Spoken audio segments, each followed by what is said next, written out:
오늘 하나님께서 주시는 말씀은 마태복음 28장 21절로 35절까지의 말씀입니다. 마태복음 18장 21절로 35절까지의 말씀입니다.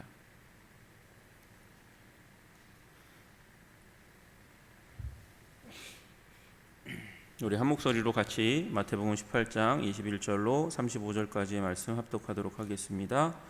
그때에 베드로가 나와 이르되 주여 형제가 내게 죄를 범하면 몇 번이나 용서하여 주리이까 7번까지 하오리이까 예수께서 이르시되 내가 이르노니 7번뿐 아니라 7번을 70번까지라도 할지니라. 그러므로 천국은 그 종들과 결산하려 하던 어떤 임금과 같으니 결산할 때에 10,000달란트 빚진 자 하나를 데려오매 갚을 것이 없는지라 주인이 명하여 그 몸과 아내와 자식들과 모든 소유를 다 팔아 갚게 하라 하니 그 종이 엎드려 절하며 이르되 내게 참으소서 다 갚으리이다 하거늘 그 종의 주인이 불쌍히 여겨 놓아 보내며 그 빚을 탕감하여 주었더니 그 종이 나가서 자기에게 100데나리온 빚진 동료 한 사람을 만나 붙들어 목을 잡고 이르되 빚을 갚으라 하매 그 동료가 엎드려 간구하여 이르되 나에게 참아 주소서 갚으리이다 하되 허락하지 아니하고 이에 가서 그가 빚을 갚도록 옥에 가두거늘 그 동료들이 그것을 보고 몹시 딱하게 여겨 주인에게 가서 그 일을 다 알리니 이에 주인이 그를 불러다가 말하되 악한 종아 내가 빌기에 내가 내 빚을 전부 탕감하여 주었거늘 내가 너를 불쌍히 여김과 같이 너도 내 동료를 불쌍히 여김이 마땅하지 아니하냐 하고 주인이 노하여 그 빚을 다 갚도록 그를 옥졸들에게 넘기니라. 저희가 각각 마음으로 형제를 용서하지 아니하면 나의 하늘 아버지께서도 너희에게 이와 같이 하시리라. 아멘.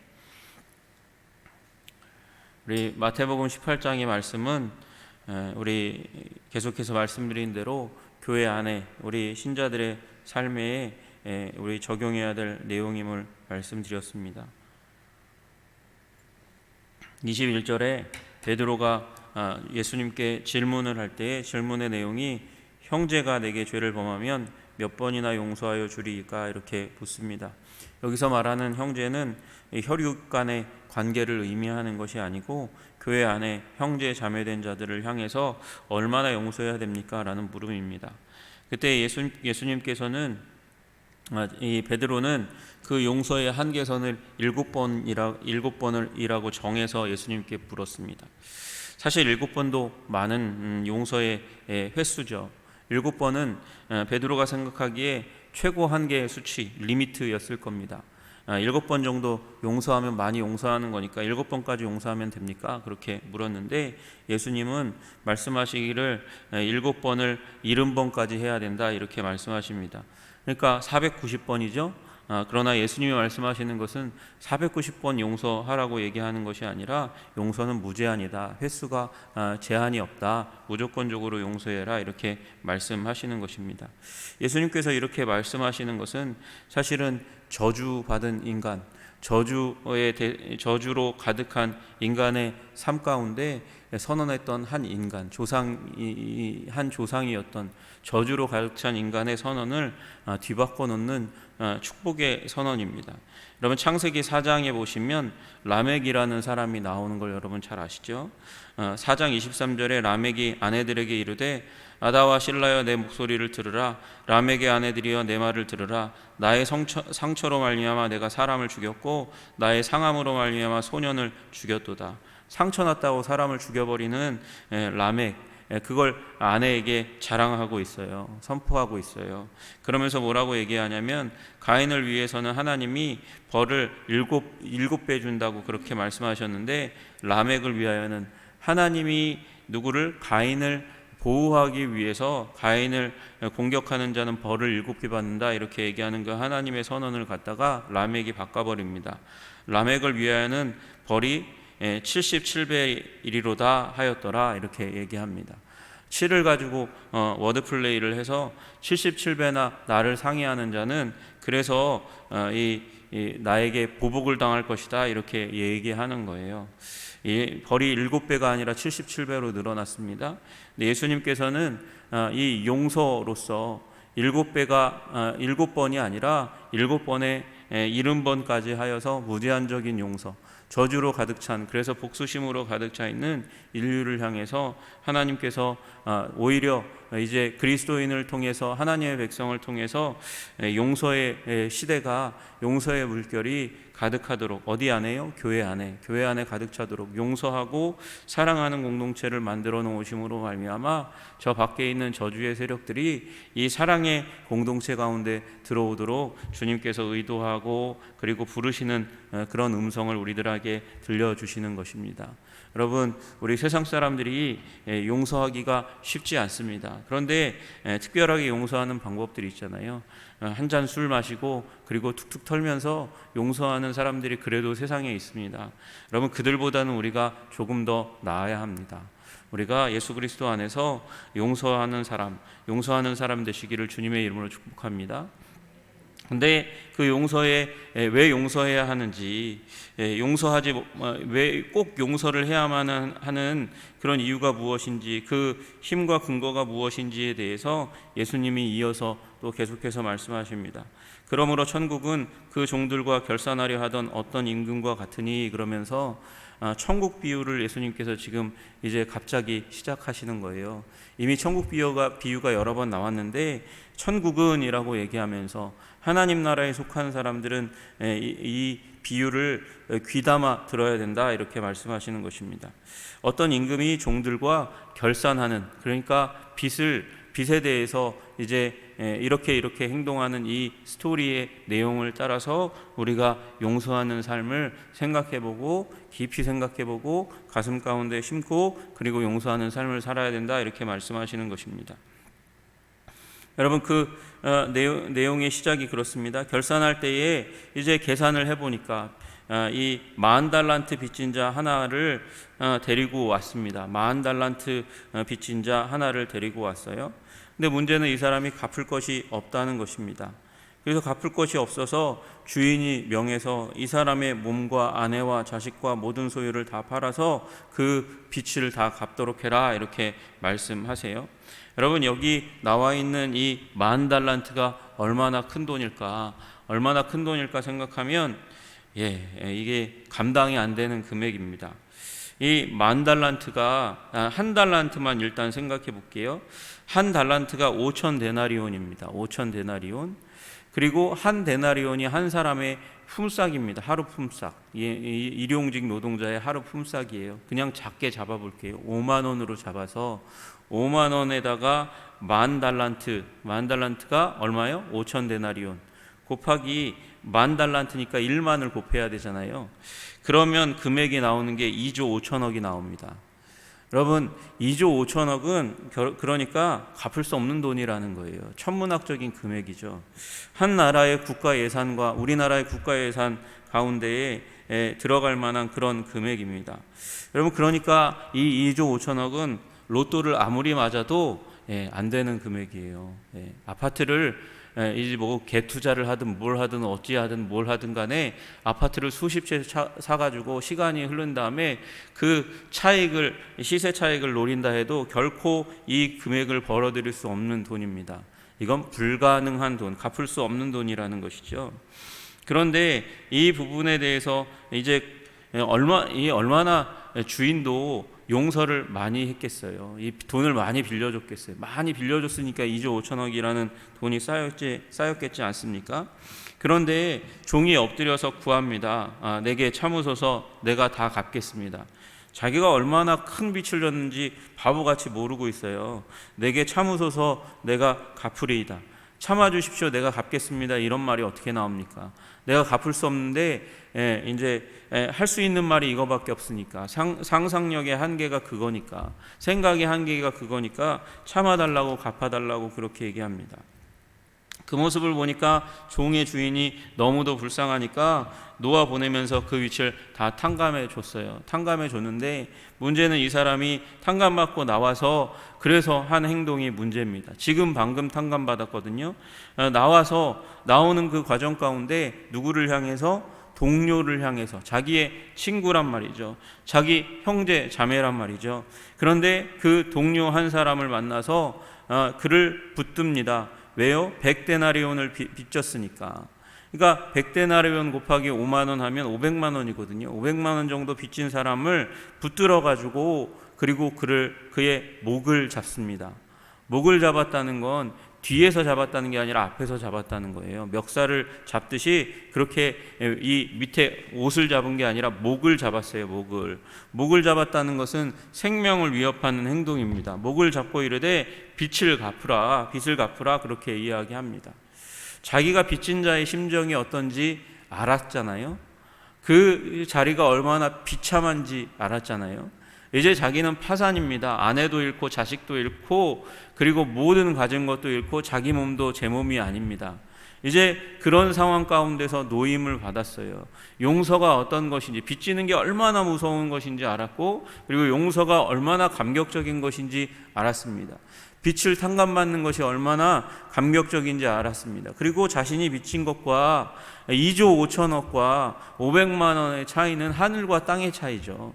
그 하늘과 땅의 차이 가운데 있는데 그 100데나리온 빚진 자를 향해서 목을 잡고 빚을 갚으라 협박을 합니다. 동료가 엎드려서 간구하여 이르되 나에게 참아주소서 갚으리다. 똑같은 말, 자기가 했던 말을 하는 거거든요. 그럼 자기가 했던 말을 하면 자기의 처지를 한번 다시 생각해보고 돌아보고 그 마음을 헤아려 볼 수 있는 기회가 충분히 있는데 그가 허락하지 아니하고 이에 가서 그 빚을 갚도록 옥에 가둡니다. 옥에 가둔다고 빚이 갚아집니까? 없는 돈이 갚아집니까? 그가 오히려 그를 놓아주어서 일할 수 있는 현장 가운데 보내주어야 빚이 갚아지는 거죠. 사람을 협박하고 죽이고 힘들게 하려는 의도가 그 가운데 악한 의도가 있는 거예요. 그러니까 그 모습을 보고 안타깝게 여겼던 그 동료 제3자가 그것을 보고 몹시 딱하게 여겨서 주인에게 가서 그 일을 다 알립니다.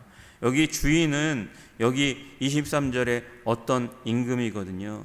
그 주인에게 가서 이제 다 이 문제를 알리니까 이 주인이 분노합니다.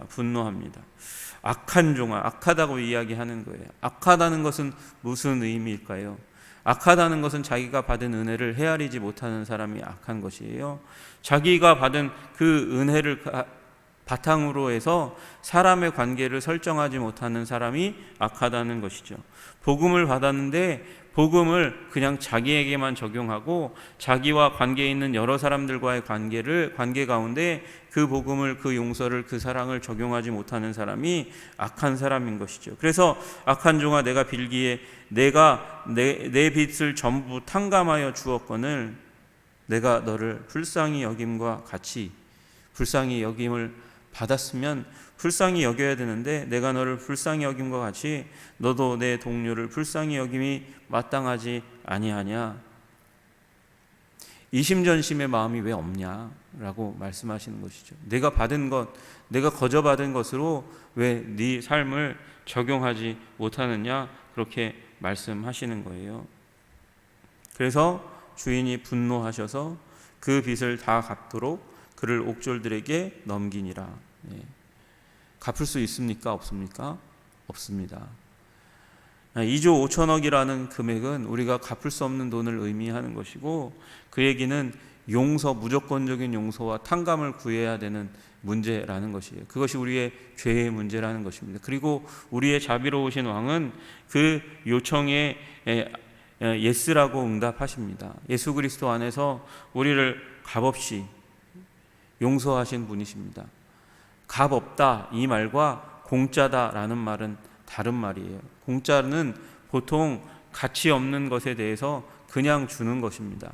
그러나 값 없이라는 말은 너무도 비싸기 때문에 우리가 그 어떤 대가를 치르고서도 그것을 살 수 없기 때문에 시혜자가 값없이 거저 주시는 것입니다. 돈을 받지 않고 대가를 받지 않고 그냥 주시는 것입니다. 그 말은 누구도 우리는 사랑의 외곽지대에 없다는 것을 의미하는 것입니다. 주인의 하나님의 사랑에 예수 그리스도 십자가 보혈의 은혜에 외곽지대에 누구도 처하지 않는다는 것입니다. 누구든지 원하기만 하면 그 어마어마한 은혜와 사랑과 긍휼과 능력을 받아 누릴 수 있는 존재가 우리라는 것이죠. 하나님의 사랑은 그만큼 열려 있는 것입니다. 근데 문제는 우리가 닫혀 있으면, 우리의 마음이 닫혀 있으면, 우리가 우리의 삶 가운데 그 하나님께서 주시고자 하는 그 은혜와 사랑을 우리 삶 가운데 베풀지 못하면 우리가 닫혀지고 무너지고 우리가 그 용서의 대상이 되지 못한다는 것이죠. 여러분 다 아시다시피 마태복음 6장 12절 우리가 주기도문으로 기도할 때마다 이 선언을 우리가 고백합니다. 우리가 우리에게 죄 지은 자를 사하여 준 것 같이 우리 죄를 사하여 주시옵고, 그렇게 우리가 기도합니다. 이 말의 전제는 그대로 읽으면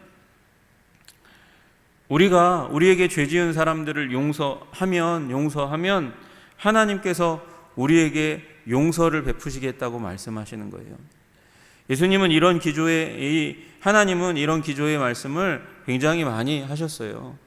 다 아시다시피 우리 제사 드리기 전에 나를 고소할 자가 있다고 하면 그 고소할 자, 나를 소송을 걸 자를 향해서 다시 돌아가서 그와 화친한 다음에 다시 돌아와서 예배드려라, 그렇게 제사를 드려라 말씀하시는 그 예수님의 말씀을 우리가 기억하지 않습니까? 그러니까 제사보다 우선이 관계라는 것입니다. 왜요?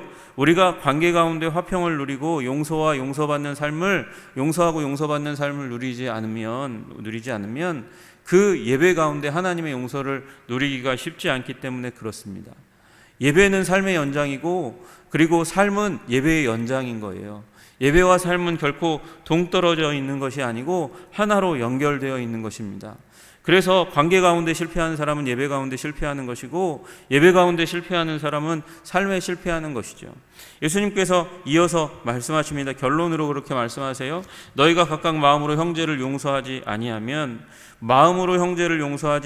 나의 하늘 아버지께서도 너희에게 이와 같이, 그러니까 용서하지 않으시겠다고 말씀하시는 거예요. 천국에 들어가기를 원하십니까?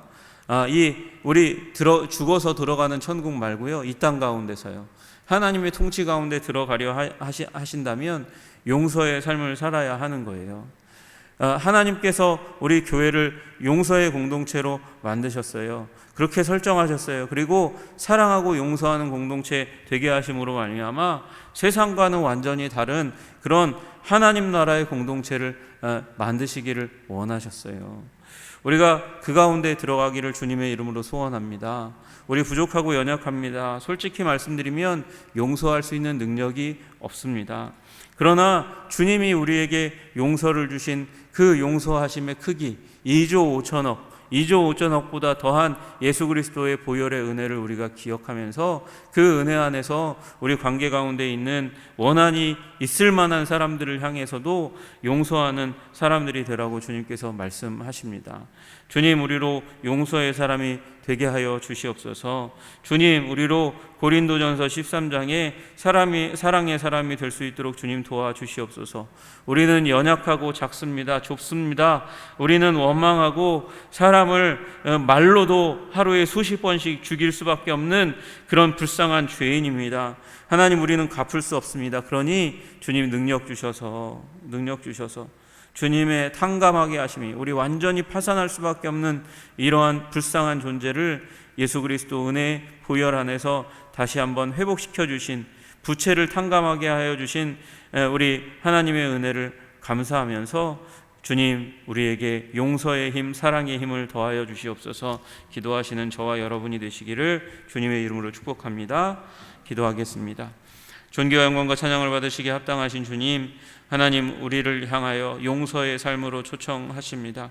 우리의 상상력은 베드로와 같이 용서 7번밖에 없습니다. 용서 7번을 해도 대단한 사람입니다. 그러나 주님께서는 제한 없는 용서, 제한 없는 사랑을 말씀하여 주셨습니다. 한계없는 사랑으로 우리를 사랑하여 주신 주님, 가히 없으신 사랑으로, 끝없는 사랑으로 우리를 아버지 사랑하여 주신 그 사랑의 기초에서 하나님, 우리가 용서하고 용서함으로 말미암아 천국 하나님의 다스림의 통치, 아버지 그 충만한 은혜 가운데 들어갈 수 있도록 주님, 우리를 불쌍히 여겨주시고 붙들어 주시고 인도하여 주시고 채워주시고 우리의 생각과 마음의 갈피를 사로잡아 주시옵소서. 우리 용서하고자 하여도 용서하지 못하는 이 불쌍한 아버지 영혼의 능력 가운데 하나님 성령으로 말미암아 강하게 하여 주셔서 용서의 공동체 가운데, 천국 공동체 가운데 들어갈 수 있도록 주님 붙들어 주시옵소서. 예수 그리스도 이름 받들어 기도드리옵나이다. 아멘.